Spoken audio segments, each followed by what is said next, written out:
ማሰራብነት ጋር አውርተናል ተደዋውለናል ካሁን በኋላ ማሰራብነት በእነዚህ አይነት እርዳታ በፊንቴክ ጉዳይ የተሰማ አዲስ ሁለት ዜናዎችን እነግሮታል። ሰዎች እሸቱ መለሰ ላይ ለምንድነው ዘመቻ የከፈቱበት? እዚህ ጋር ታለቅሳለህ። አንዴ ኮሜዲያን ትሆኛለሽ፣ አንዴ አማካሪ ትሆኛለሽ። ኮሜዲያን እሸቱ መለሰ ማስተራብነት አዳነች አቤቤን አታሎ የቀበሌ ቤት ወስዶ ከማስተራብነት ጋራ ተደዋውዬ ነበርና ቢሊየነር እሱ የካደበት ምንም ነገር የለም። ግን አርቲስት ሰራዊት ፍቅሬ ዛሬ ፍርድ ቤት ቀርቦ ነበር። አቶ ሽመልስ አብዲሳ የጤና ሁኔታቸው አሳሳቢ መሆኑ ተሰማ። ሉላ ግዛው ጭንቅላቷ ፊንቴክ ጋራ በተያያዘ ብራንድ አምባሳደር ነበረች። እሱ አፈር በልቶ ጸመችው በደል ሊሸፋፈንላት የሚችለው ሴቶችን ከታዋቂ ሰዎች ጋር ለዝሙት የሚያቀርቡ ግለሰቦች ለህግ። ሰላም ቤተሰብ እንዴት ናችሁ? ነው ያለው ክብሩ ይስፋ ጆሴፍ ነኝ። እንደተለመደው በአዳዲስ በወቅቴና በአነጋጋሪ ቪዲዮዎች መጥቼላችኋለሁ። ከእናንተ የሚጠበቀው እስከዚህ ቪዲዮ መጨረሻ አብራችሁ መቆየትና ለቻናል ደግሞ አዲስ ከሆናችሁ ላይክ በማድረግ ሼር በማድረግና ሰብስክራይብ በማድረግ የቻናል ቤተሰብ መሆኑ በተለይ አዲስ ሆናችሁ ሰብስክራይብ ሳታደርጉ ምትው ሰብስክራይብ አድርጉ። እንደ 2 ሰከንድ ስራ ነች።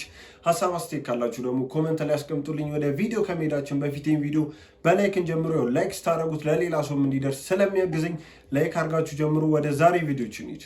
ወታደር እኮ በረሃ ላይ የሚኖር ነው፣ መከራ ውስጥ የሚኖር ነው። ለሀገሩ የሚታመን እኮ ነው ወታደር። ወታደር እኮ ለሀገሩ ደጀን የሚቆም እኮ ነው።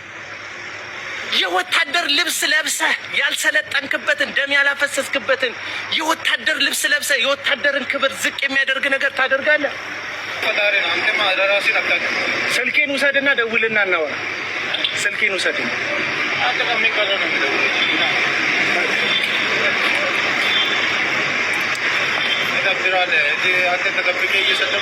ማንንም አልተደበቁ አደባባይ ላይ ነው የሚሄደው። ሐሰተኛ ነቢያት ሐሰተኛ መሆን በሚናው በእግዚአብሔር ቃል በእግዚአብሔር ቃል እኮ ችግር አለው ተነግሯል። እንደ እግዚአብሔር ቃል ልክ ስላልሆነ ሐሰተኛ ነው ማለት አትችልም። እችላለሁ ግን የሰው አይችልም። ሐሰተኛ ነው ማለት ይችላል። የሰው ሃይማኖት ማቆሸሽ እምነቴ ነው፣ ክርስትናዬ ነው፣ የኔም ስም የተጠራበትም ሃይማኖቴን መጠበቅ መብቴ ነው። ቢሆንም ስብሰባ ግን ቃርቴ ማውራት ምችለው አንተ የዩጩፋ ጋርድ አይደል? አውቃለሁ። ጋርዱን አውቃለሁ። አንተ ጋር ከሱቆኛ ጋር አውቃለሁ። ቪዲዮንም እንትንህንም አውቃለሁ። እንትንህን ቲክቶክ አካውንት በደንብ ቲክቶክ አካውንትህን አውቃለሁ። እንዳያችሁት ነው ዩጩፋ ላይ በጣም ጥያቄ ያስነሳና ብዙዎች በጋርዱ ልኮ ሊያስደበደቡ እንደሞከረ አድርገው እየተናገሩና እሱን እየተቹ ይገኛሉ። ያው ሊቭ ላይ እንዳያችሁ ደግሞ የእሱ ጋርድ እንደሆነ በጣም በተለያዩ ማስረጃዎች ወጥቷልና ደግሞ የእሱ ጋርድ እንደሆነ ሁሉም ሰው ያውቃልና በዚህ ጉዳይ ደግሞ እዩ ጩፋ በጣም እየተተቸና መልስ እንዲሰጥ እየተጠበቀ ይገኛል። እና ስራ አስኪያጇ ወይዘሮ ሳራ ሞገስ ትባላለች። እኚህ ግለሰብ ስቱዲዮ እንዳትገባ በጥበቃ እስከ ማባረር ደርሳ ነበር። ብራንድ አሉላ ፍሬ እንግዲህ ከስራ ገበታው መታገዙን እየተናገረ ነው። ስራ አትገባም ስቱዲዮ አትገባም እንደተባለ እየተናገረ ነው። የሚሆነበት ምክንያት እንግዲህ የማገባት ሚስት የማንቸስተር ዩናይትድ ደጋፊና የኦርቶዶክስ እምነት ተከታይ መሆን አለባት ብሎ የሆነ ፕሮግራም ላይ ተናግሮ ነበር። ከዛ በኋላ የሆነ ካውንስል መሰለኝ ደብዳቤ ላከለት እና ከናስ መልክቶ እንግዲህ የሆነ ቪዲዮ ሰራ። ብቻ በዛ ምክንያት ዋናው ቁም ነገሩ ምንድነው ለምን እንደዛ አልከ ሁላችሁም ይሄን ቪዲዮ ብዙ ጊዜ ኮፒ ሊንክ አድርጉት። አዲስ አካውንት ስለሆነ ፎሎ ያደርጋል እና ይሄ ነገራው ለኔ ሴንስ አይሰጠኝም። አሁን የሱ ደጋፊ ሆኜ ወር ደግሞ የማንቸስተር ደጋፊ ያለውም የአርሰናል ደጋፊ ነው፣ የኦርቶዶክስ ያለውም የፕሮቴስታንት እምነት ተከታይ ነው ጴንጤ። ግን ይሄ የተፈጠረው ነገር ፌር አይደለም። ምክንያቱም አንድ ሰው የራሱ ፕሬፈረንስ ወይም ደግሞ የራሱ ፍላጎት የራሱ ምርጫ ሊኖረው ይችላል። የራሱ ምርጫ የራሱ ፍላጎት ደግሞ እንደዚህ ነው ብሎ መናገር መብት አለው ብዬ አስባለሁ። አንድ የሱ ችግር ሊሆን የሚችለው ብዬ የማስበው እንግዲህ ሜንስትሪም መሆን ነው ብዬ አስባለሁ። እንደዛም ቢሆን ግን ከስራ ገበታ እስከመታገል ስቱዲዮ አትገባም እስከማለት እዛ ድረስ የሚያደርስ ምንም ነገር የለም። እኔ እንደውም ይሄን ሀሳብ የምቀበለው ሀሳብ አብዛኛው ሰው የሚቀበለው ሀሳብ ተመሳሳይ እምነት ተከታይ መሆን አለበት ሰው ለመጋባት ለመዋደድ ብዬ አስባለሁ። ቢሆን ይመረጣል። አብዛኛው ሰው የራሱን እምነት ፈልጎ ነው ያ እምነት ካለው ሰው ጋር ሪሌሽንሺፕ መጀመር የሚፈልገው ህይወት መጀመር የሚፈልገው። ከሌላ እምነት ጋር የሚጀምር በጣም ብዙ አለ። ግን አጋጣሚ ተፈጥሮ ወይም ደግሞ መዋደድ መጥቶ ፍቅር መጥቶ ነው እንጂ የሚሆነው ፈልጎ ሌላ እምነት ብሎ የሚያገባ ሰው አለ ብዬ አስባለሁ። ይሄ እንደዚህ ባለበት ሁኔታ ይሄ እንደዚህ ተናገርክ ማለት ሁሉም ሰው የሚያስብበት ሁሉም ሰው የሚያምነውን ነገር ወጥተህ ተናገርክ ተብሎ እንደዚህ መፈጠሩ ትክክል ነው ብዬ አላስብም። እንዳያችሁት ነው የዚህ ስፖርት ጋዜጠኛ ጉዳይ በጣም አነጋጋሪ ሆኗል። ከሰሞኑን ሙሴ ሰለሞን ደግሞ ይሄ ነገር በትክክለኛና በጥሩ መንገድ ገልጾታል ብዬ አስባለሁ። እሱ አፈር በልቶ ለማን ሲባል ነው እሷ እሱ ላይ የፈጸመችው በደል ሊሸፋፈንላት የሚችለው? የልጆች አሳዳጊ ነች በሚል ተልካሻ ምክንያት እሷ ነጻነት ላይ የፈጸመቻቸውን በደሎች ማድበስበስ አስፈላጊ አይደለም። ሐቅ ነው፣ እውነት ነው። አይደለም እንደሷ አሜሪካን የመሰለ ሀገር ላይ ልጆችን ማሳደግ ይቀርና ኢትዮጵያ ውስጥም ያለባል ልጆቻቸው የሚያሳድጉ እጅግ በጣም ብዙ ሴቶች አሉ። እመኑኝ እነዚህ ልጆች ያድጋሉ። ይብላኝ አፈር ለበላው አባታቸው ማለት ነው። እኔ እጅግ በጣም ያዘንኩበትና እንዴት ነጻነት ላይ እንዲህ ታረጋለች ብዬ ያዘንኩባቸውን ሁለት ምክንያቶች ልንገራችሁ። እነዚህ ነገሮች ደግሞ የተናገረው ራሱ ነጻነት ነው፣ በህይወት እያለ ለእህቱና ለወንድሙ ማለት ነው። የመጀመሪያው ነጻነት አሜሪካ ላይ እያመመኝ አለ ምግብ ስትሰራ መጥና ለሷና ለልጆቿ ሰርታ እኔን ግን የራስን ምግብ ራስ ተነስተ ሰርተ ብላ ትለኝ ነበር አለ። ይሄ የማን አንደበት ነው? የነጻነት አንደበት ነው፣ የእህትና የወንድሞቹ አይደለም። ይሄ አያምም? እውነት ይሄንን ግፏንና ስራዋን ገና ለገና የልጆች አሳዳጊ ነሽ በሚል መሸፋፈን አለብን? ሁለተኛው አሜሪካ ላይ ሆስፒታል ተኝቼ አለ ሰው ናፈቀኝ፣ አጠገቤ ሆኖ የሚያስታምመኝ አንድ ሰው አልነበረም ሲል ነበር። እሷ የት ሄዳ ነው ነጻነት ሰው አጥቶ ሆስፒታል ላይ ብቻውን ሲታመም የነበረው? አሜሪካ ላይ ቤተሰብን አያስታምም? እንደዛ ነው። ይሄንን ደግሞ የተናገረው ራሱ ነጻነት በህይወት እያለ ለወንድሙ የተናገረው ነው። የነጻነት አንደበት ነው። በዚህ መልክ ነጻነት ላይ ግፍ የፈጸመችበትን ሴት ነው እናንተ ገና ለገና ልጅ አሳዳጊ ነሽ በሚል ተልካሻ ምክንያት የፈጸመችበትን በደል መሸፋፈን የምትፈልጉት። ስለዚህ የነጻነት ሚስት ነጻነት ላይ አደረገች የተባሉት ነገሮች በሙሉ የመጡት ከነጻነት አንደበት እስከሆኑ ድረስ እውነትን የሚንሸሽበት ምንም ምክንያት የለም። የሷ ልጅ ማሳደግ ሌላ፣ ነጻነት ላይ ደግሞ የፈጸመችው በደል ሌላ፣ ማሙሽ ሌላ፣ ፎቶ ሌላ እንደሚባለው ነው። ማይገናኝ ነገር አገናኝታችሁ እሱ ላይ የፈጸመቻቸው በደሎች እንዲሸፋፈኑ አታድርጉ። ቢመራችሁ ሟጡት። እግዚአብሔር የወንድማችንን የነጻነትን ነፍስ ከደጋጎች ጎን ያሳርፍልን፣ ነፍሱን ይማር። ለወንድም ለእህቶቹም ደግሞ መጽናናትን እመኛለሁ። ይህንን ቪዲዮ አድርሱልኝ። አመሰግናለሁ። እንዳያችሁት ነው የነጻነት ወርቅነህ ጉዳይና የሚስቱ ጉዳይ በዚሁ አላለቀም። ሰዎች የተለያየ አስተያየት እየሰጡ ይገኛሉ። ያው የሚስቱ ደግሞ ሁኔታ ዝም ማለትም ብዙዎች ላይ ጥያቄ ፈጥሯል። እንደ አይነት ሰዎች ምን አይነት ሀሳብ እየሰጡ ነው? እናንተ በዚህ ጉዳይ ምን አይነት ሀሳብ አላችሁ? ለራሱ ታማሚ ነው።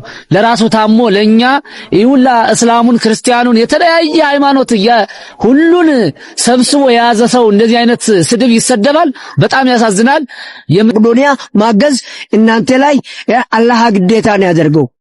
ቢንያም በለጠ እግሩን ወንበር ላይ ተደግፎ ለስምሱ መልበስ ሳይፈልግ የኛን መልበስ እየፈለገ ስለኛ እየቃተተ በጎ እየሰራ እውነተኛው ኢትዮጵያዊን ውሸተኛ ነው ማለት ምን ማለት ነው? እስቲ ነው ይሄ ለህሊናችሁ ራሱ ህሊናችሁ ከታችሁ እግዚአብሔር በእውነት ነው ልቦና ይስጣችሁ እንጂ እኔ ሌላ ምንም አልልም። በጣም ቃል ያጥረኛል ለመናገር እንዲህ የበቃ ነው።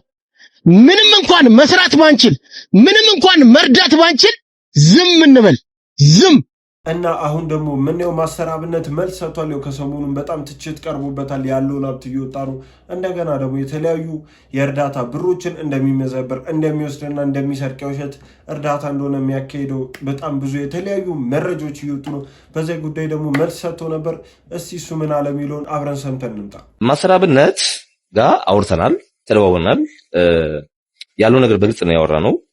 ካሁን በኋላ ማሰራብነት በእንደዚህ አይነት በኮሚሽን ስራ እርዳታ መሰበሰብ መሰማ ከሆነ ሌሎችን እስከዛ ድረስ ያስቆጨውን ሌሎችን ጉዳዮች እንዳለ ዘረግፍልሃለሁ። ገባርለ እንወዳቸዋለን፣ እናከብራቸዋለን። መቄዶንያም እንደዛው ገባቸዋለሁ። መቄዶንያም ኦዲት እንዲደረግልን ነው የምንፈልገው። ኦዲት እንዲደረግልን በቃ አለ። ከዛ ሲነፍ ከዛ በተረፈ ቪዲዮ ሪአክሽን እየሰራችሁ የበለጠ እነሱን ጠቀም ብላችሁ እንዳጎዷቸው ነው የምላችሁ። ለምን መሰላችሁ? እናንተ በሰራች ቪዲዮ ልክ እኛ ስለነሱ ብንሰራ ነው የምላችሁ። ከኛ በላይ እናንተ ፈራጅ ናችሁ፣ ጨካኞች ናችሁ፣ እናውቃችኋለን። ገባችሁ? አሁንም ትንሽ ቅንጥጣቢ ስለተጣላችሁ ነው። በመቄዶንያ በኩል የኦርቶዶክስ ምንድነው ለቃቃሚዎች ቪዲዮ ይሰራሉ። በአብነ በኩል ደግሞ የለቃቃሚዎች የፓስተር ተብዬ ለቃቃሚዎች ደግሞ ቪዲዮ እየሰራችሁ ነው። ቴክ ኬር። እኛ ለህዝብና ለሀገር የሚጠቅም ነው እንጂ ሃይማኖት ሳይኖርን ቀርቶ ብሔር ሳይኖርን ቀርቶ አይደለም። ገባችሁ አይደለ? እና አድቡ። ማሰራብነትም ጥያቄያችንን ተቀብሏል። በግልጽ ነው ማለት ተቀብሏል። በቦርድ ያለው ነገር እየተዘጋጀ እንደሆነ በመሬት ላይ የወረደ በድርጅት እንዳቀደ ነግሮናል። ከዛ በተረፈ ግን በኮሚሽን ከዚህ በኋላም በኮሚሽን ነው ገንዘብ መረዳው ማሰባሰብ የምትል ከሆነ ወርደ ካላታችን እዚህ አገሪቷ ስንት ጭንቅ ባለበት ሀገር ስንት መከላከያ በዚህ በጦርነት በምን በሚያልቅበት ዘመን ከተማ ለከተማ መኪና እየቀየራችሁ በሀብት ላይ ሀብት በድሃ ስም የምትዘርፉት ነገር ካሁን በኋላ ታቆማላችሁ። አሁንም ተፈናቃይ ነው ምናምን ብለህ ክፍለ ከተማ አታለህ ከአዲስ አበባ የወሰድከውን ኮንዶሚኒየም ከነምናምኑ ነው ማለት ከነም ፎቶ ምናምን እኔ ኮሜንት ላይ ለጥፍላችኋለሁ አለኝ። እኛ በማስረጃ ነው የምናወራው ስንል ለዛ ነው። እሺ፣ ስለዚህ አሁን ቢሆን ድጋፍ ምናምን እንደዚህ የሚያበሳጭ ነገር እናደርጋ የምትሉ ሰዎች ከሆነ ተው፣ አለዛ ብዙ ነገር እናወጣና እንዳይጠፉ። ራብነት አዳነች አቤቤን አታሎ የቀበሌ ቤት ወስዷል አሉ። የደሃ ደሃ ነኝ ብሎ ምንም የለኝም ብሎ። እኛ እኮ እዚህ ላይ የምንጮህ እኮ እንድታጣሩ ነው። ሰውየው 2 ፎቅ አለው፣ አገሩ ላይ 2 ቤት አለው፣ ሀብታም ነው፣ ሚሊዮነር ነው እያልን እኮ ነው። እንዴት ነው የማታጣሩት? ስንት ፖሊስ፣ ስንት መምህራን፣ ስንት አቃቢ ህጎች፣ ስንት መከላከያዎች በዱር በገደሉ እየሞቱ ቤተሰቦቻቸው ላይ ሜዳ ይበተናሉ። እናንተ ደግሞ ለባለ ሀብት ትሰጣላችሁ፣ የቀበሌ ቤት ትሰጣላችሁ። እንዴ አታጣሩ እንዴ? እኛ እኮ እዚህ ምንጮህ እኮ እንድታጣሩ ነው። ይሄን ቪዲዮ ለአዳነች አቤቤ ሼር አድርጉላት፣ ታጣራ። ሰውየው ፎቅ አለው፣ ቤት አለው። ለምንድን ነው የማታጣሩት? ስንት መምህራን በቤት ኪራይ እየተሰቃዩ አይደል እንዴ? ስንት ፖሊሶች በቤት ኪራይ እየተሰቃዩ አይደል እንዴ? መከላከያዎች አያሳዝኗችሁ? እዛ ስንት እየሞቱ ቤተሰባቸውን ሜዳ ላይ እየጣሉ እየተበተኑ፣ እናንተ አታሏት ነው። እርግጠኛ ነኝ አዳነች አቤቤ ታጣራይን ቪዲዮ ሼር አድርጓት፣ በእናታችሁ ሼር አድርጉት። ከምን ጊዜው የሚልቅ ሼር ታርግና ትንሽዬ ማጣራት ብቻ ታርግበት። ማስተር አውትነት ላይ ዱራሜ ላይ እየሰራው ነው ያለው። የዱራሜ ሰዎችን ታነጋግር። እኛ እንቀጣ፣ ማስተር አብነት ፎቅ ከሌለው ማለት ነው፣ ቤት ከሌለው እንቀጣ። የቀበሌ ቤት አዲስ አበባ ላይ ባለሀብት እኮ ነው እንትን እያላችሁ ያላችሁት። እኛ እንቀጣ ከሌለው ማለት ነው። ወይ ለመምህር ወይ ለፖሊስ አትሰጡ፣ ወይ ለመከላከያዎች አትሰጡ። አንድን ቤት ብትሆን ሼር አድርጓት፣ ይሄን ቪዲዮ ሼር አድርጓት ለአዳነች አቤቤ። እርግጠኛ ነኝ አታሏትም። ለባለሀብት እንዴት ነው የሚሰጠው? እኛ ቢሸለም ችግር የለብንም። እንኳን ቤት ለምን ሀገር አይሸለም? ይህ ሰውዬ ግን ባለሀብት ነው። ለምንድን ነው ሄዳ እንትን የሚሻማው? ሼር አድርጓት ይሄን ቪዲዮ እና በደንብ መዳረስ አለበት። ታጣራ። ትንሽዬ አይጠበቅ፣ ትንሽዬ ነው ነካ ነካ ማድረግ የሚጠበቅባት ስለማስተራርነት ማለት ነው። ከዛ ይገባዋል ካለች ትስጠው። የቀበሌ ቤት ተሰጥቶታል፣ ወስዷል፣ ተቀማው። እንደው መቀማት ነው ያለበት።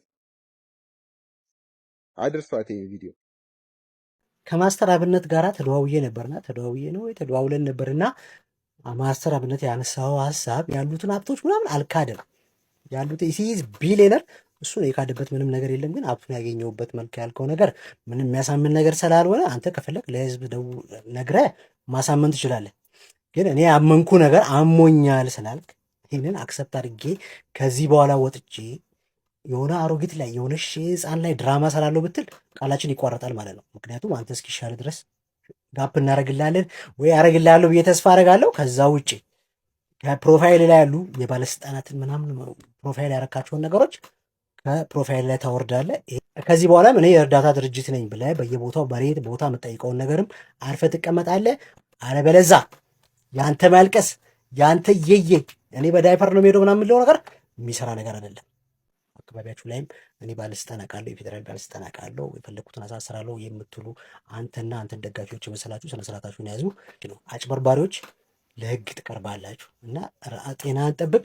አንድ ነገር እርዳታ ድርጅት ላይ የሆነ ነገር ያደርጋለሁ ካልክ እኔ እናንተ መሀል የገባ ነው ቃል ይታጠፋል ማለት ነው እና አርፈ ተቀመጥ። እንደሰማችሁት ነው። ማስተር አብነት መልስ ሰጥቷል። ቢሊዮነር እንደሆነም አምኗል ያለው እና በጣም ግልጽ አድርጎ ደግሞ የተናገረው ነገር የለምና አስጠንቅቆታል። ስቲልና እንዳላመነውና ውሸት እየተናገረ እንደሆነ ግለሰብ ሊናገር ሞክሯልና ማስተር አብነት ወጥቶ ለህዝቡ የተለያየ ሀሳቦችንና ይሁን ለሚወራበት ነገር እውነት ይሁን ውሸት ይሁን ግልጽ የሆነ ነገር ይነግረናል ብዬ አስባለሁ። ድጋሚ እየሰቀልነው ነው ኢየሱስ ክርስቶስ።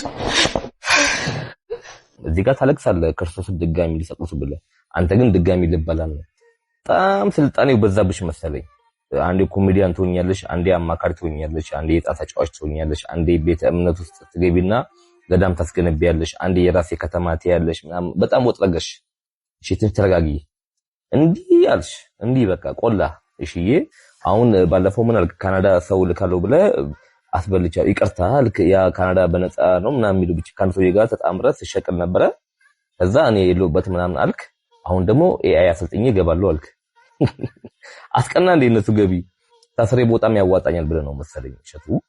እና ከዛ ደግሞ አንድ ያገረ ልጅ ይዘህ መጥተሃል። የአዳማ ልጅ ናቲ የሚባል አርቲስት ነው ምናምን። የአዳማን ህዝብ አታሰደቡት። የአዳማ ህዝብ ትልቅ ህዝብ ነው ያለው። እሸቱ ወይስ የፕራዳዋ ዕዳ አለብኝ ብለሃል። እሱንም ደርሶብህ ሊሆን ይችላል። ግን በእኛ ህዝብ አይደለም እንዴ ልጅን እኮ ቴሌቪዥን አላሳየውም ብለህ እኮ አንተ የህፃናት ፕሮግራም ዶንክ ቲዩብ ላይ እኮ የለቀቀሰው ነው እኮ ያንተ ልጅ ቴሌቪዥን አይን የኛ ልጅ አይቶ እንጀዝቡ ፈልገ ነው ማለት ነው ጀዝባ አንተ ነው እሸቱ እና በጣም ወጥ እየረገጥክ ነው የገጥሬነት ፈጦ እየወጣ ነው ሰው ስቆ ስለሳቀለ ሞኝ ነው ማለት አይደለም ገባ ሰው እንደ መዝናኛ አይቶ ነው ተከተለ የነበረው ገባ አሁን አንተ ነቄ ብለሽ በቃ ስልጥን ብለሽ በዚህ ብለሽ እየመጣሽ ነው የኪር መውደቂያ ቅርብ ይሆን ነው ፈጠራ ካለቀብ ክብርን ይዘህ ተቀምጠ ቁጭ ብትል ይሻላል ገባ በጣም ተፈላሰፍክ እኔ ከበቃኝ ከኢትዮጵያ ህዝብ ከዳህት በኮሚሽን እዛ ለሞላ ሀብታም ዲያስፖራ ገዳም ስገዛ ነው በኮሚሽን የገዛው ቁና ቃል ነው ሰምተናል ኢትዮጵያ ህዝብ ግን አንዴ ካከበረ ቦታ ይሰጣል ቶሎ አይጥልም ግን አንቀሮ የተፋቀን ግን ማለት ነው መመለሻ ይጠፋል ነው ማለት እናንተ ብዙ ያረጋችሁ ሰዎች ነበሩ እንደሰማችሁት ነው የተለያዩ ክሶች እየቀረቡበትና በጣም በህዝብ ጥርጣሬ እንዲያድርበት የሚያረጉ በጣም የተለያዩ ነገሮች እየቀረቡ ነው በእሸቱ መለሰ ዙሪያ እና ደግሞ ይህ ነገር እንዲታመን ያረገበት ምክንያት አንዱ እነ ሰሬፍ ፍቅሬን እነ መንሱር ጀማልን ካሳሰሩ እንዲያዙ ካረጉ ቀርቦ መረጃ ሲያወጡ ከነበሩ ቲክቶከርና ግለሰቦች ማለት አንዱ ስለ እሸቱ መለሰ ማታ ላይ መረጃ ልክ በዚህ መልኩ ልክ አሁን ባያችሁት መልኩ መረጃ እንደሚወጣ አስቀምጦልናል ያው ወደ እሸቱ መለሰ ነገሩ መዞሩ አይቀር ይመስላል ሰበር ቲክቶከሩ መንሱር ጀማልን ጨምሮ እነ አርቲስት ሰራዊት ፍቅሬ ዛሬ ፍርድ ቤት ቀርበው ነበር የፍርድ ቤቱን ውሎና ያለው መረጃ አሁን በአጭሩ እነግራችኋለሁ ትላንት ረቡዕ ከሰዓት በኋላ በፌደራል ፖሊስ ቁጥጥር ስር የዋሉት 6 ታዋቂ አርቲስቶችና ቲክቶከሮች ዛሬ ሐሙስ ከሰዓት በኋላ ፍርድ ቤት ቀርበዋል የፌደራል ፖሊስ የወንጀል ምርመራ ቢሮ መንሱር ጀማልን ሰራዊት ፍቅሬን ይገረም ደጀኔን አብርሃም ግዛውን ዳንኤል ተገኝና ወንድም ካሊድን ከቀኑ 9 ሰዓት ላይ በፌደራል የመጀመሪያ ደረጃ ፍርድ ቤት አራዳ ምድብ አንደኛ ጊዜ ቀጠሮ ችሎት አቅርቧቸዋል መርማሪ ፖሊስ ለፍርድ ቤቱ እንዳብራራው እነዚህ 6 ታዋቂ ግለሰቦች ከፊንቴክ ኢንቨስትመንት ጋር በተያያዘ የህዝብን ገንዘብ በመብላትና በህገወጥ የገንዘብ ዝውውር ላይ ቀጥተኛ ተሳትፎ አድርጓል በሚል ከባድ ወንጀል ጠርጥሯል በመሆኑም ፖሊስ በቀጣይ የምርመራ ስራውን ይበልጥ አስፍቶና ጥልቅ መረጃዎችን ሰብስቦ ለማቅረብ ተጨማሪ 14 የምርመራ ቀናት እንዲፈቀድለት ችሎቱን በይፋ ጠይቋል በሌላ በኩል የታሳሪዎች ጠበቆች ባቀረቡት መከራከሪያም ደንበኞቻቸው የጠረጠሩበት ወንጀል በህግ ዋስትና የማያስከለክል በመሆኑ በዋስ ወጥተው ጉዳያቸውን በውጭ እንዲካተሉ ለፍርድ ቤቱ ጥያቄ አቅርበዋል የፖሊስን የምርመራ ጊዜ ጥያቄና የጠበቆችን የዋስትና መከራከሪያ አዳምጠው የግራ ቀኝ ችሎትም መርማሪ ፖሊስ የምርመራ መዝገቡን ነገ አርብ 4 ሰዓት ላይ ይዞ እንዲቀርብ ጥብቅ ትዕዛዝ የሰጠ ሲሆን ተጠርጣሪዎቹ በዋስ ይፈቱ ወይስ በማረሚያ ቤት ይቆዩ በሚለው አሳሳቢ ውሳኔ ላይ የመጨረሻ ብይን ለመስጠት ለነገ ከሰዓት 8 ሰዓት ላይ ቀጠሮ መስጠቱን የዘሐበሻ ምንጮች ገልጸዋል ይህ አነጋጋሪ የፍርድ ቤት ውሎ የሚያሳየው የፍትህ ስርዓቱ የህዝብን ጩኸትና አቤቱታ ተከትሎ የማስታወቂያ አምባሳደሮችና ታዋቂ ሰዎችን ከተጠያቂነት አጥር ውስጥ እያስገባቸው መሆኑን ነው የሚሉ አስተያየቶች አሉ ፖሊስ ግለሰቦችን ስህተት ካለው ማስታወቂያ ባለፈ የህዝብ ገንዘብ በመብላት እንዲሁም በህገወጥ የገንዘብ ዝውውር መጠርጠሩ ጉዳዩ ወደ ከባድ የወንጀል ተሳትፎ ምርመራ ማደጉን በግልጽ ያመለክታል የነገው የፍርድ ቤት የዋስትና ውሳኔ እነዚህ ታዋቂ ሰዎች በህግ ፊት ያላቸውን ዕጣ ፈንታ የሚወስንና በቀጣይ ለሚኖሩ ማናቸውም የማህበራዊ ሚዲያ አስተዋቂዎች ትልቅ የማስጠንቀቂያ ደውል የሚሆን ታሪካዊ ክስተት ነው ሲሉም ይናገራሉ መንሱር ጀማል ዳንኤል ተገኝ ወንድም ካሊድና ይገረም ደጀኔ ማስታወቂያውን የሰሩበት ከፊንቴክ በነፃ መኪና ወስደዋል በአሁን ሰዓት ላይም እያሽከረከሩ የሚገኙት ይሄንን በህዝብ ገንዘብ የተገዛ በነፃ የተረከቡትን መኪና ነው በሚል ከፍተኛ የሆነ ተቃውሞ እየቀረበባቸው ይገኛል ሰራዊት ፍቅሬ የነ መንሱር ጀማልን ጉዳይ መቼም ሰምታችኋል ብዬ አስባለሁና ደግሞ የክሱ ሁኔታ በዚህ መንገድ ቀጥሏል የኦሮሚያው ክልል ፕሬዝዳንት አቶ ሽመልስ አብዲሳ የጤና ሁኔታቸው አሳሳቢ መሆኑ ተሰማ ላለፉት ጥቂት ሳምንታት ከህዝብ እይታና ከተለያዩ መንግስታዊ መድረኮች ርቀው የቆዩት የኦሮሚያ ብሔራዊ ክልላዊ መንግስት ፕሬዝዳንት አቶ ሽመልስ አብዲሳ በጠና ታመው አቡዳቢ በሚገኘው ከፍተኛ የሕክምና ተቋም ውስጥ የሕክምና ክትትል እየተደረገላቸው መሆኑ ተመላክቷል። ጠቅላይ ሚኒስትር ዶክተር አብይ አህመድም ባለፈው ሳምንት ወደ ስፍራው ባቀኑበት ወቅት በሆስፒታሉ ተገኝተው የፕሬዝዳንቱን ሁኔታ እንዳዩና እንደጠየቁም ታውቋል። እስካሁን ከጉዳዩ ጋር ተያይዞ በመንግስት በኩል የወጣ መግለጫ የለም። ኦቦ ሽመልስ አብዲሳን ሀሊ ፈያሳኒ ያዴሳ ተኡን ገባፈሜ ጦርበን ሙራሰ ደርበኒ ፊጀ ኡመታፊ ወልተጅወ ሞቱማ አዳዳራ ከንፈጋተን ፕሬዝዳንቲ ሞቱማ ናን ኦሮሚያ ኦቦ ሽመልስ አብዲሳ ሰበበ ዱኩብሰቹ ሳኒቲን አበተ ያላ ኦላና አቡዳቢቲን ያለማ ከጅራን ኤራሜራ ሙሜ ሚኒስትር ኢትዮጵያ ዶክተር አብይ አህመድ ቶርቤ ደርቤ ዳወና ናኖ ሰነቲ ታሲሰኒን ሆስፒታሊቻት ያርገሙን ሀለ ፕሬዝዳንቲቻ አከይላለም ቤከሜራ ዲመከነረቲ ሳንጋማቲ ኢብሲ ቃመ ሞቱማቲን ኬነሜ ሂንጅሩ ያያችሁት ነው። የኦሮሚያው ፕሬዝዳንት ሽመልስ አብዲሳ በጣም ታመዋሉና በጣም መጥፎ ደረጃ ላይ እንደሆኑ የሚያሳዩ የተለያዩ መረጃዎች እየወጡ ነው። ግን ከሳቸውም ከመንግስትም የወጣ ምንም አይነት መረጃ የለም። ለጊዜ ያለው መረጃ ይሄን ይመስላል። ሴቶችን ከታዋቂ ሰዎች ጋር ለዝሙት የሚያቀርቡ ግለሰቦች ለህግ ሊቀርቡ ይገባል። ሰላም ደጉሎ ነኝ። ሁላችሁም ይህንን ቪዲዮ ሼር፣ ኮፒ ሊንክ፣ ሪፖስት፣ ዱት እያደረጋችሁ በተለይም ደግሞ ፌደራል ፖሊስን ሜንሽን እያደረጋችሁ የህግ የበላይነት እንዲረጋገጥ እናድርግ። እንግዲህ ከቅርብ ጊዜ ወዲህ ሀገራችን ኢትዮጵያ በተለይም አዲስ አበባ የታዋቂ ሰዎችና የተጽዕኖ ፈጣሪዎችን ትኩረት እየሳበች ትገኛለች። ታዲያ እነዚህ በተለይም ወንድ ታዋቂ ግለሰቦች ወደ ሀገራችን ሲመጡ አንዳንድ ግለሰቦችና ድርጅቶች ከቡናውና ከእንጀራው ባልተናነሰ መልኩ ሴቶችን ለዝሙት የሚያቀርቡ መኖራቸው እየተነገረ ይገኛል። አንዳንድ የሚለቀቁ ቪዲዮዎችም ያንን ያሳያሉ። ታዲያ ይህ ተግባር ወንጀል ከመሆኑም በላይ የሀገርን ገጽታ የሚያበላሽ መሆኑ በዚህ ድርጊት ላይ የተሰማሩ ግለሰቦች በህግ ቀርበው ሊጠየቁ ይገባል። ምክንያቱም በሀገራችን የወንጀል ህግ አንድ ሰው ለራሱ ጥቅም ለማግኘት ሲል ሌላን ሰው ለዝሙት ያቀረበ እንደሆነ ጥፋተኛ እንደሚባል ተደንግጎ ይገኛል። ከዚህም ባሻገር ሴቶችንና 18 ዓመት በታች የሆኑ ህፃናትን ለዝሙት ተግባር ያቀረበ ያቃጠረ በማባበልና በመገፋፋት እንዲህ ያለ ተግባር ላይ እንዲሰማሩ ያደረገ ሰው እስከ 5 ዓመት በሚደርስ ጽኑ እስራት እንደሚቀጣ ተደንግጎ ይገኛል። ስለዚህ ሀገራችን ውስጥ ታዋቂ ሰዎች ሲመጡ ጠብቀው ሴቶችን ለእንዲህ አይነት ተግባር የሚያሰማሩ ግለሰቦችና ድርጅቶች ላይ ተገቢው እርምጃ ሊወሰድ ይገባል እላለሁ። አመሰግናለሁ። ሁለት እህቶቼ በአንድ ወር ልዩነት ሞተው እንደ ማንኛውም ኢትዮጵያዊ እንደሚያዝነው ቤተሰቡ እንደተለየበት አሳልፌያለሁ። ከዛም ደግሞ አባቴ ሽማግሌ ነበር፣ እሱም መንከባከብ ነበረብኝ። እሱም ብዙ አልቻለም። ከአንድ ዓመት በኋላ ሞተ። በህይወቴ ግን በጣም ስሜቴን ጎዳው የባለቤቴ ሞት ነው። በ13 ዓመቷ ነው ማቃት ሕፃን ልጅ ነው። እኔ እነሱ ግቢ ውስጥ እየተጫወትኩ ነው ያደግኩት። በአንድ ቀን ውስጥ ነው የሞተችብኝ። እኔ ደብረ ዘይት ስራ ነበረብኝ። እንጀራም ምናምን እየጋገረች ነበር። ልብስም አልታ ስልክ ደውላ በጣም አሞኛል አለች። መጣሁ ቤት ያመኛል እባክህ ምን እንደሆነ አላውቅም አለች። 12 ሰዓት ላይ ነው የሆነው። ሐኪም ቤት ይዤ ሄድኩኝ። ሐኪሞቹ ብዙ ሞከሩልኝ፣ በጣም ብዙ። ሁለቱም ኩላሊቷ ነው የቆመው። የኔን አንድ ኩላሊት ለመስጠት ሞክሬ ነበር። ብዙ ሞክሬ ነበር። አመለጠችኝ። የልጅነቴ ናት። 27 ዓመት ነው አብራኝ የኖረችው። እኔ እነሱ ግቢ ውስጥ ነው ብዬ የተጫወትኩ ያደግኩት። አሁንም ድረስ የሷ ሐዘን አለብኝ። የ27 ዓመት ጓደኛዬ ናት። ከልጅነት እስከ እውቀት አንድ ልጅም አልወለደችልኝም። ብዙ ሞክረን ነበር። የሷ ሐዘን እስቲ እንደኔ ያሳዘኑ አርቲስት እኔ በጣም ነው ያሳዘነኝ። ማለት በአንድ ዓመት ውስጥ የሁላ ሰው ማጣትና ብቻውን መቅረት ማለት በጣም ከባድ ነው። አይደለም ሲኖሩት ሲያስቡት ራሱ የሚያስፈራና የሚያስደነግጥ ጉዳይ ነው።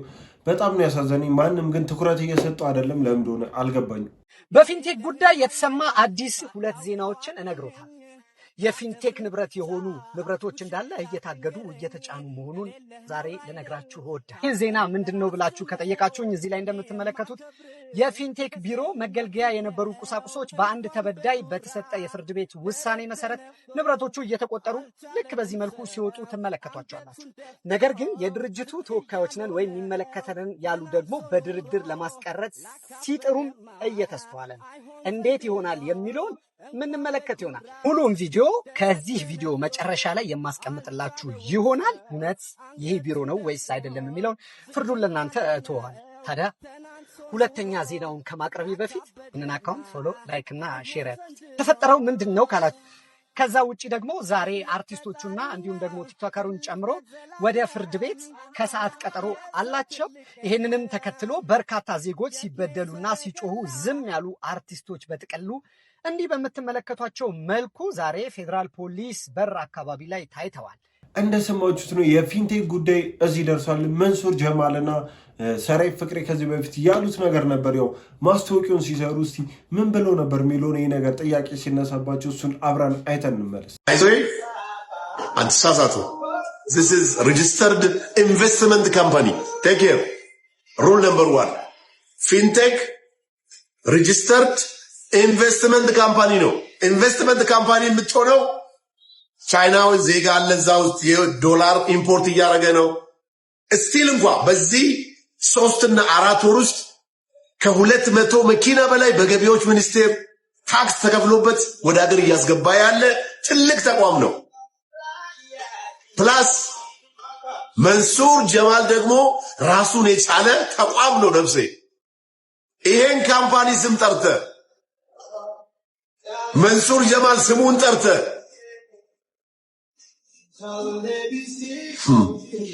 ከላይ ቤት ነው ያመጣ ነው። እኛ ጠበቆቻችን ተጠንቀቁ። ከህግ የሚያመልጥ አንድም ሰው የለም። በህግ ነው እኛ የምንሄደው። ኤኒዌይ እንደ ዝናብ አምጥቶ እዛ ምንድነው መስቀል አደባባይ ላይ እንን ሁሉ መኪና ሲያስረክብ ትልልቅ የመንግስት ኦፊሻሎች በሚኒስትር ዴታ ሌቭል ያሉ መጥተው ቁልፍ ሲያስረክቡ የከተማዊ ትራንስፖርት የምናምን ኃላፊዎች መጥተው እንትን ሲያረጉ ይሄንን ስታይ እንደገና ደግሞ ከሱ በላይ ደግሞ ያቀረበው ኦፈር ደግሞ 3 ሚሊዮን ብርና 2.7 2.8 ሚሊዮን ብር የሚሸጥ መኪና በኢንተረስት ፍሪ እንዴ! ይሄ እኮ ማንኛውንም ሰው እኮ ለመግዛት ያጓጓል እኮ እንኳን ማስታወቂያ ለመስራት የሚሆን ሲሆን ነው። ሜክሲኮ ላይ ሚሊዮን ብር ቤት ይሸጣለሁ ብሎ እኮ ሰብስቦ የጠፋ ድርጅትም አለ። ያን ጊዜ ግን እንዴት ይሆናል ብለህ አንተ የግራም የቀኝም አእምሮ የሚሰራ ሰው የማይመስል ነገር ሲቀርብና ደግሞ ማን ነው ብሎ መጠየቅ እንዲተሳነህ በነገር ላይ እንዲህ መጠየቅህ ካንተ እንዴት እንዲህ ይሆናል ካንተ አይጠበቅም ማለት ትልቅ አክብሮት ነው። እኔ እንረዳለሁ። ልክ ነህ እኮ ገብቶኛል። ግን ምን አለ መሰለህ እኛ ይሄንን ነገር ስንሰራ ይሄ ኩባንያ አለ በህይወት መኪና እያስረከበ ነው። ሰው ተሰልፎ ገንዘብ እንትን እያለ ነው እና ምልክት ሆኖኝ አለ። ከዛ ዲሌያንስ ሲመጣ ለምንድን ነው የማንሄደው ብለን ተነስተን ሄድን። እንግዲህ የነበሩት አምባሳደሮች ጠቅላላ ተነስተን ሄድን። አየን መኪናው ደግሞ ወዲያው ተጭኖ መጣ። መድረሱን ደግሞ ሞጆ ሄደን ማየት አለብን። ሞጆም ሄደን አየን። እንዳያችሁት ነው። ስለ ፊንቴክ በዚህ መልኩ ነበር መልስ ሲሰጡ የነበረው፣ ግን አልቀረላቸውም። የሰው ጥርጣሬ፣ የሰው ክስ ያው እዚህ አድርሷቸዋል። አሁን ታስረው ነው የሚገኙት። ትናንትና ቀን ላይ የሆነ ቤት ላይቭ ገብቼ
ይሰድበናል ብለን ምናምን ሰፍ ብሎ የጠበቀ ሰው አለ። ገብቷል። አሁን ለምሳሌ አዶናይ ተቀጥቅጧል አይደለ?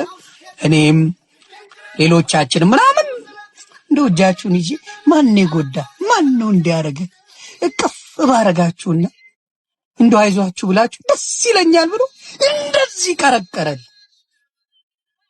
ሌላው ቢሆን እኔን የተናገርከው ብሎ እኮ ሊጮህ ነው። ሌላው ቢሆን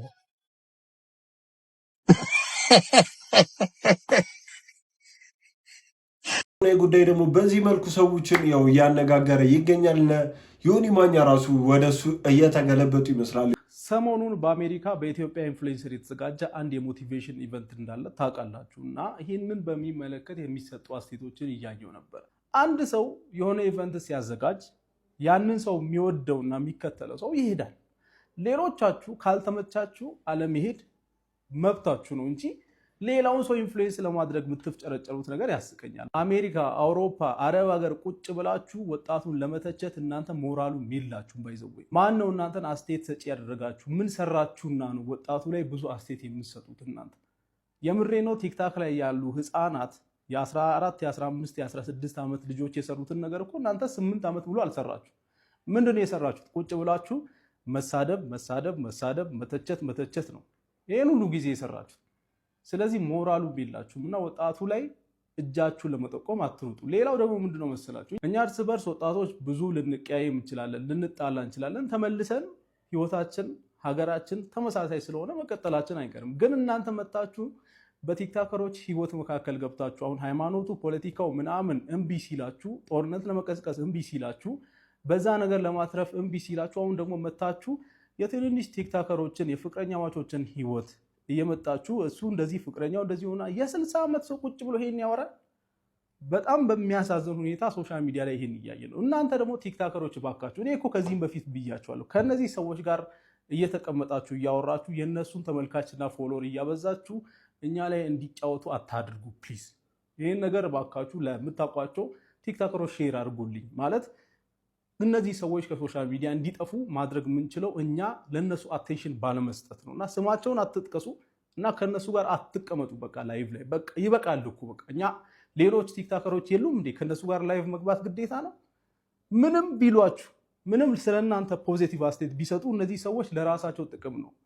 የራሳቸውን ልጆች የትምህርት ቤት ክፍያ ለመክፈል ሲሉ የእናንተን ህይወት የሚያበላሹ ሰዎች ናቸው። የራሳቸውን ሞርጌጅ ፔመንት ለመክፈል ሲሉ እናንተን ቢገሏችሁ አይጠሩ። በጣም ስግብግብ ሰዎች ናቸው። እኔ 8 ዓመት ሙሉ ሶሻል ሚዲያ ላይ አይቻቸዋለሁ። ለሶሻል ሚዲያ አዲስ ከሆናችሁ ልንገራችሁ፣ እነዚህ ሰዎች እናንተን ለመጥቀም አንድ ቀን አያስቡም። እነሱ ሁሌ ለራሳቸው የሚያስቡትና ከነዚህ ሰዎች ጋር ላይቭ ላይ አትቀመጡ በቃ። እሺ ቤተሰቦች የዛሬዎቹ ቪዲዮዎች እነዚህን ይመስሉ ነበር። እስከሆነ አይታችሁ ላይክ ያላረጋችሁ ላይክ በማድረግ ሰብስክራይብ ያላረጋችሁ ሰብስክራይብ በማድረግ ይቻላል። ቤተሰቡ እንዳይረሳ። በቀጣይ ቪዲዮ ደግሞ እስከምንገናኝ ሰላም ሁኑ።